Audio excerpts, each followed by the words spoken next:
Meron po tayong cable cord. Meron din po binigay ang Cellboy na USB light. Kasama po ng dalawang protector ng cable. Meron din po silang ring wood para sa cellphone at mga wipe ng lenses. And yung pinakabongga na binigay po ng Cellboy ay itong Rogue Sound Shooter. So, speaker po yan. Pakita mo para malaki. So, bago yan, ito po muna i-unbox natin.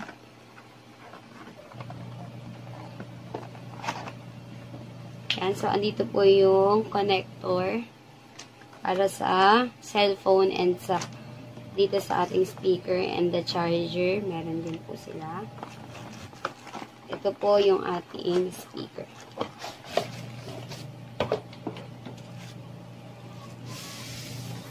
Yan. Yan po. Ganyan po siya kahaba. Ito po yung kanyang on and off. Ito po yung para sa dito. And then sa cellphone. May USB rin po siya. SD card. Dito. And dito po yung ating charger. So, let's move na po sa ating pinakahihintay na Oppo. Oppo A9. Unbox na po natin.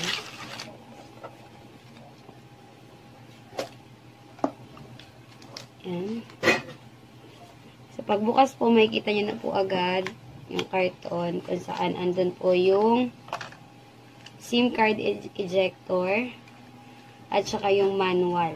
And kasama na po dito yung jelly case. Napakaganda po kasi napakalambot.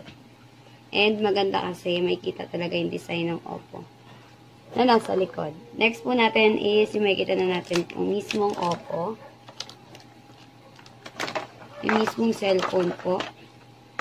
Bago yan, yung nasa loob ay yung charger.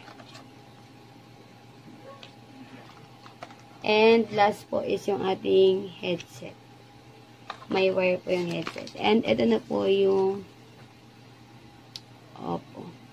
Ang color po nito ay color green. Yan po. Kapag natatamaan ng ilaw, nababago yung kulay. Itim yun. Yan po. So, ito po ay 8 gig, 128 gig. Yan. So, buksan na po natin.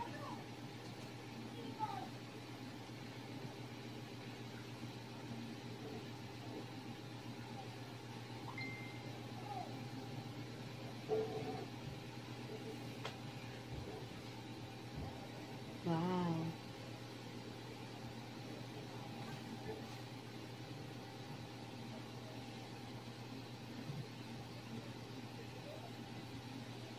Yan na po. Ang ganda ng kulay. Yan na po siya.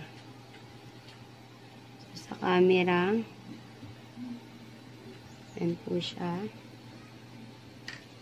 Ang kagandahan po nito, dalawa po yung speaker. May speaker siya dito, and may speaker siya dito. Ito yung para sa charger, para sa headset, and the speaker, and the microphone. So, ito po yung para sa on and off. And meron naman po sa kabilang gilid ang volume. And dito po yung ating SIM card. So, dito po siya ini-eject. So, meron po tayong 4 na cameras. And sa likod, may kita din yung para sa flash at saka para sa fingerprint.